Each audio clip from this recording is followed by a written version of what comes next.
Alright, so first things first, the video quality here isn't going to be the best. I really tried everything I could, but with my computer being my computer, it doesn't really record the best. So sorry about that. I'm planning on getting a new one soon, so just listen to this like it's a podcast or something. You really don't need to see. Black Desert Online is a Korean MMO that was released in 2013. It's also the first real MMO that I've ever played. I've played a lot of MMO light games such as Destiny and The Division, but this is like my first real MMO experience. This is going to be the start of a new series where at the end of every week, I'm going to kind of recap what the past week in the game has been like for me as someone who's completely new to MMOs, never really done this before. Throughout the week, whenever I get a bunch of people in my guild together, I figured I'd do a stream. They've been telling me they want to be a part of something, so we'll do a stream. I'll post it on the channel as like a little bit of a supplementary media to go along with this series. But this is the main thing that I want to work on right now. And I hope that this is as interesting as I think it might be. Well, just like any game, if I want to start talking about it, I gotta start talking about the story.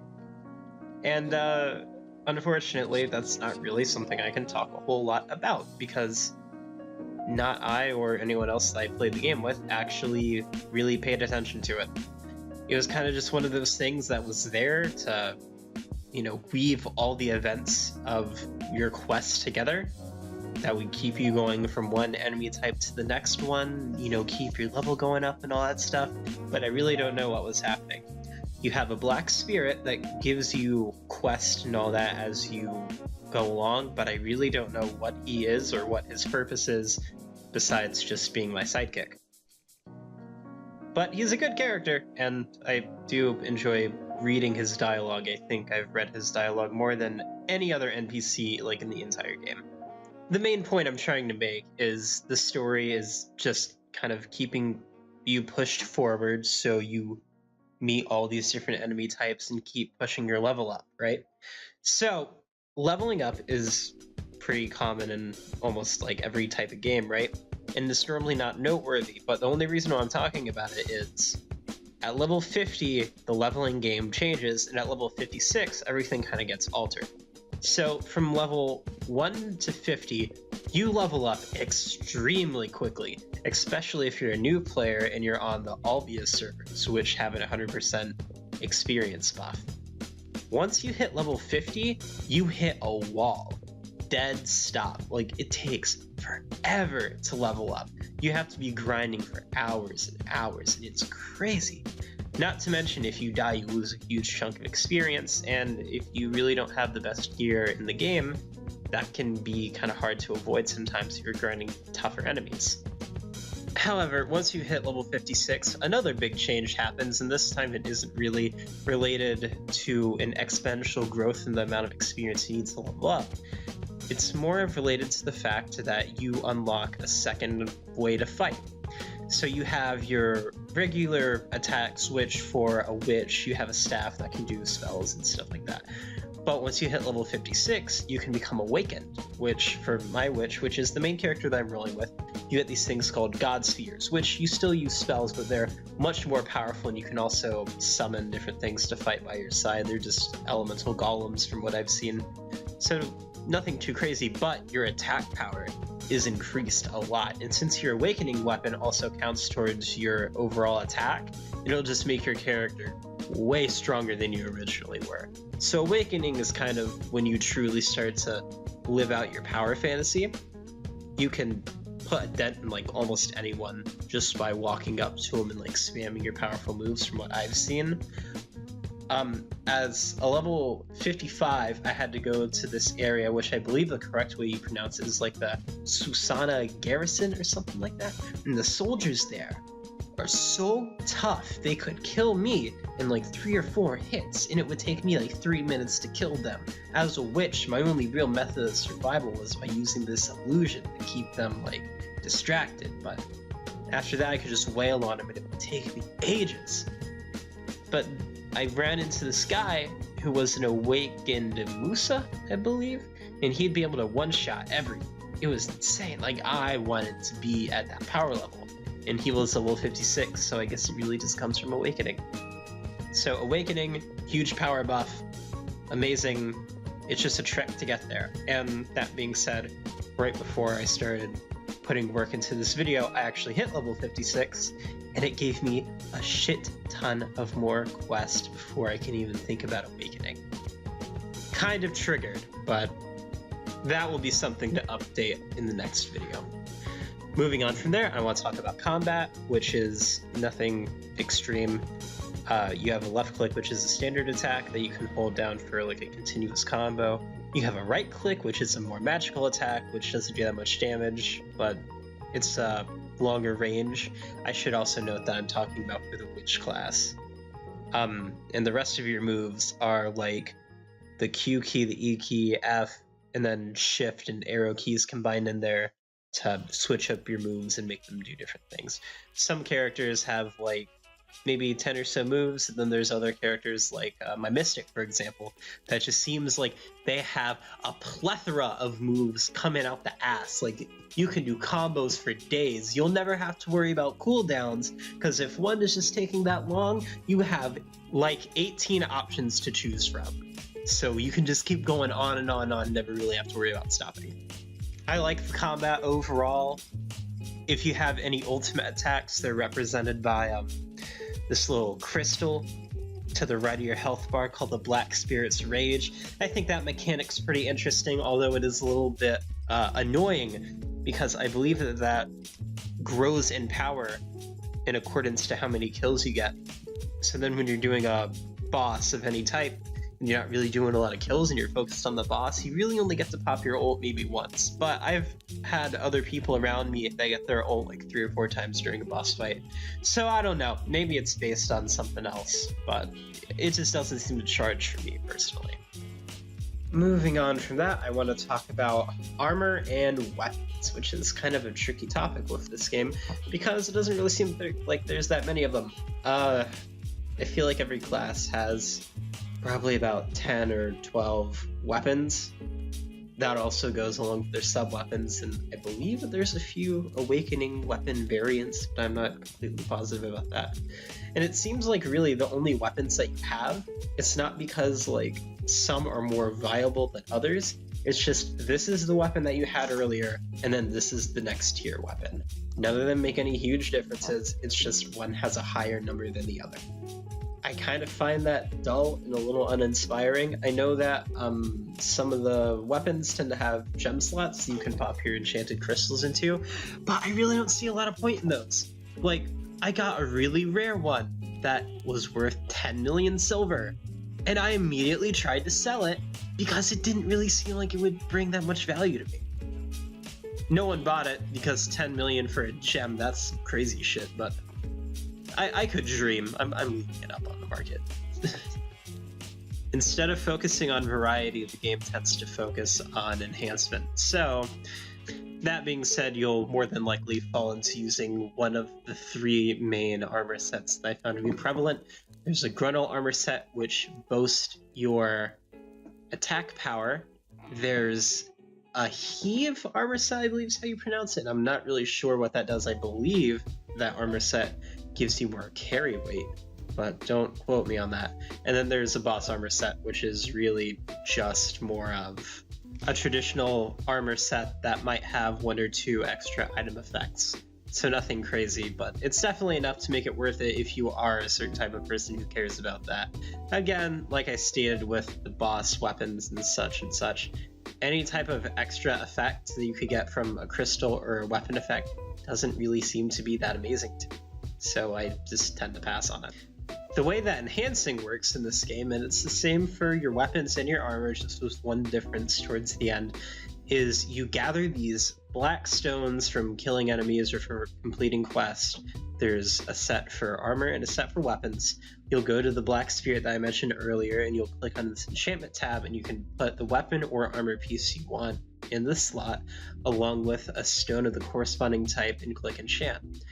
There's, I believe, in total 19 different levels that you can reach, There's 1 through 15, and then there's Pry, Duo, Try, Tet, and I've heard there's like Pent, if that's a thing. I've heard it's a thing from someone in the guild, but I've never actually seen it before.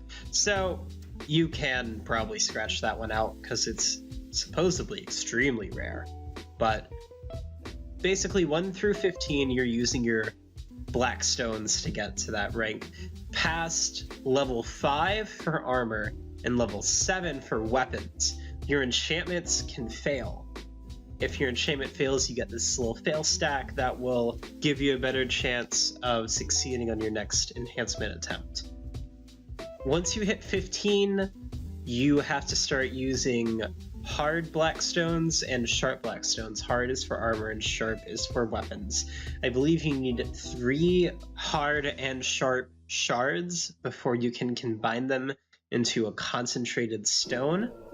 However, even though I have 3 of each, I've never really been able to combine them, so maybe there's a quest I'm missing out on or something. But anyways, using those stones, you can push it further to the Pry, Duo, etc., that I talked about earlier.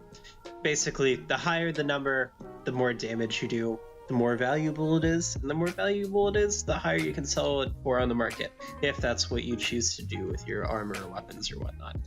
Anyways, talking about the marketplace for a second, you can buy any top tier item that you want the second you get the silver for it. Like, you don't have to go and kill a world boss to get a top tier item.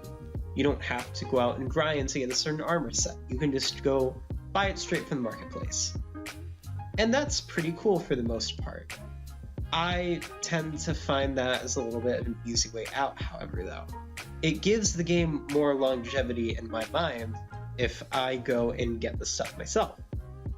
And now this is going to transition from a talk of marketplace to a talk of something I find kind of interesting about this game, and it's the way that this game handles your time. When you decide that you want to do something in this game, you have to be prepared for it to take days or weeks or potentially months with the time that some of this takes. I decided that I wanted to craft my own Grunno armor so I could get an ultimate set out of RNG and then sell whatever I get that's not ultimate on the marketplace for, a couple 100,000, right? I came up with that idea Friday, I believe. It is now Wednesday, and I have found a steady supply of 3 of the 4 resources. That's all the progress I've made, is I don't even have all the resources together yet. And part of that is because I only have about maybe 3 to 4 hours to play a day. So it's mostly on me for not having a huge amount of time, but that's something that you need to be aware of. For example, I have someone in my guild that is really into training horses, and since I met him, since he joined my guild, this man every day has been training his horses. He talks about breeding horses, putting on the market to be bred with. He talks about these baby horses, catch and wild horses. He lives and breathes these horses. But yesterday, or it was the day before that, he reached his goal. He got the top tier horse. That's all he's been ever talking about since he's been playing with us. And he finally achieved that goal weeks later. So it's time consuming. But even though I haven't felt it myself, I can only imagine how amazing it must feel to set a goal and after so long finally accomplish it in this game. So the time commitments are kind of huge at times, but I don't know, maybe it's worth it at the end. I'll have to update you guys on that once my armor workshop gets all the way going. But besides selling random pieces of armor and weapons that you find on the marketplace, another good way to make money is nodes, which are these little blips on the map that you can find.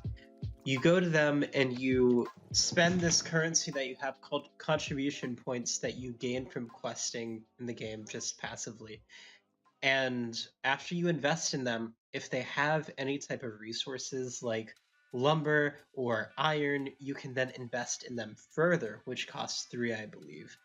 After you do that, you unlock that resource to be gathered. You then have to go to a city, one nearby preferably, and buy lodging for your workers, go to a work supervisor, hire a worker, which has multiple different ranks of, varying quality, and then you can send your worker to gather those resources for you.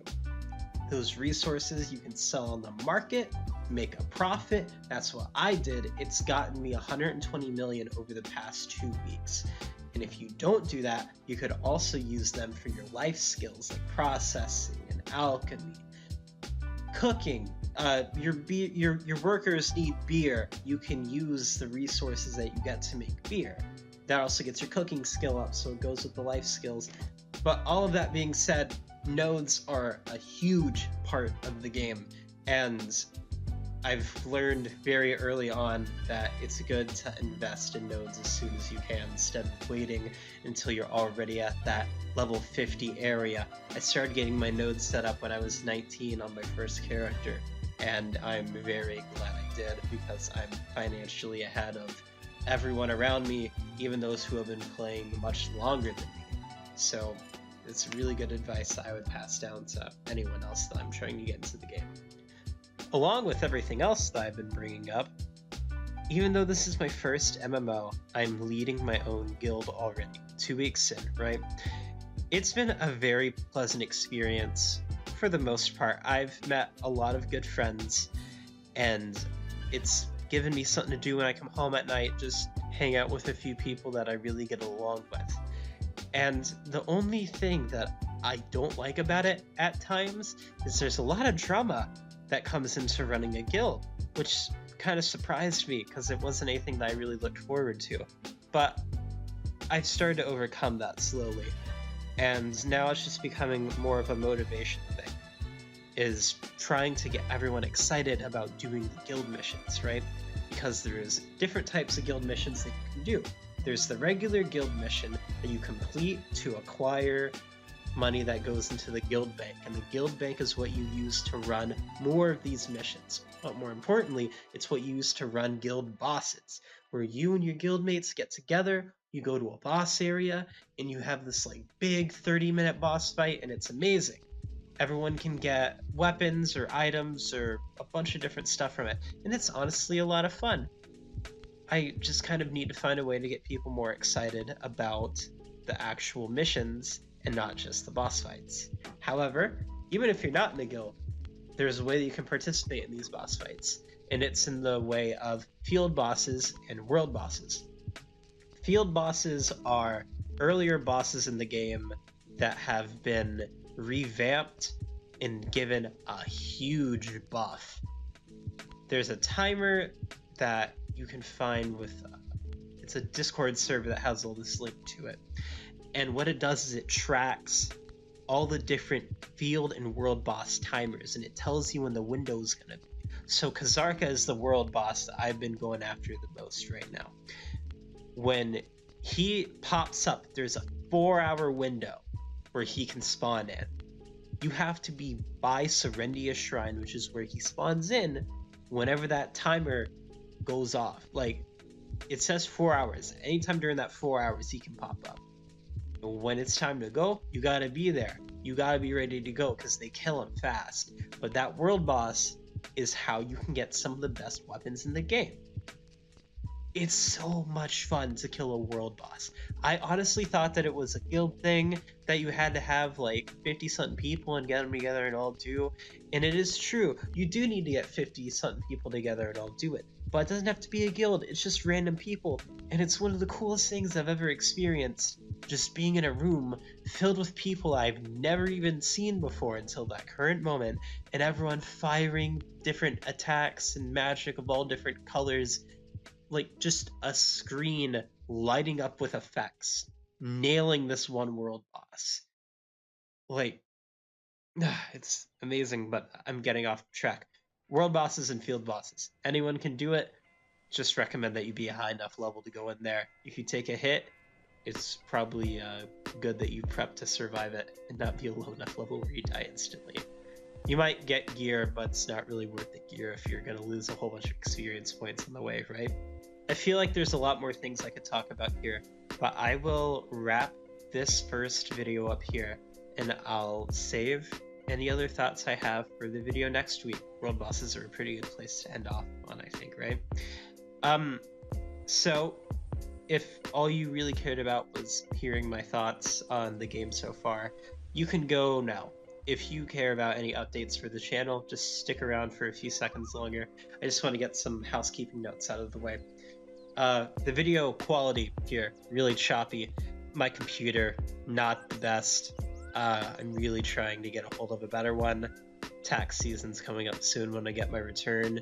I'm definitely getting a better computer, so it'll be more gameplay focused as well.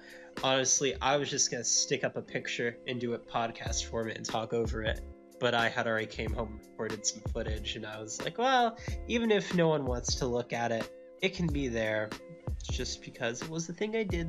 So yeah, this series that I'm gonna do is extremely unscripted.